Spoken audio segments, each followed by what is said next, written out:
எல்லாருக்கும் வணக்கம். இன்னைக்கு திருப்பாவை பாசுரம் 9 பார்க்கலாமா? தூமணி மாடத்து சுற்றும் விளக்கெரிய தூபம் கமழ துயிலணை மேல் கண்வளரும் மாமன் மகளே, மணிக்கதவம் தாழ்த்திரவாய் மாமீர் அவளை எழுப்பீரோ. உன் மகள்தான் ஊமையோ அன்றிச் செவிடோ அடந்தலோ, ஏமப் பெருந்தொயில் மந்திரப்பட்டாளோ. மாயன் மாதவன் வைகுந்தன் என்றென்று நாமம் பலவும் நவின்றேலோர் எம்பாவாய். பிரகாசமான நவரத்தினங்களால் கட்டப்பட்ட மாளிகையில் சுற்றி சூழ விளக்கெரிய நறுமண திரவியம் மனம் வீச அழகிய பஞ்சுமெத்தையில் உறங்கும் எங்கள் மாமன் மகளே, உன் வீட்டு மணிக்கதவை தாழ்த்திறப்பாயாக.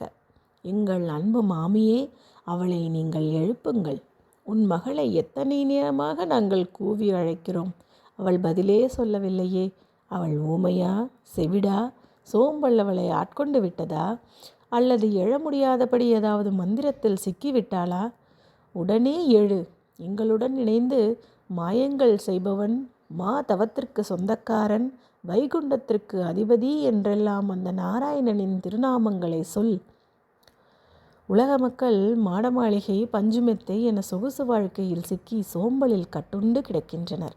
இதிலிருந்து அவர்களை மீட்டு பகவானின் இருப்பிடமான வைகுண்டமே நிலையானது என்பதை அறிவுறுத்த வேண்டும். அந்த வைகுண்டத்தை அடைய பகவானின் திருநாமங்களை சொல்ல வேண்டும்.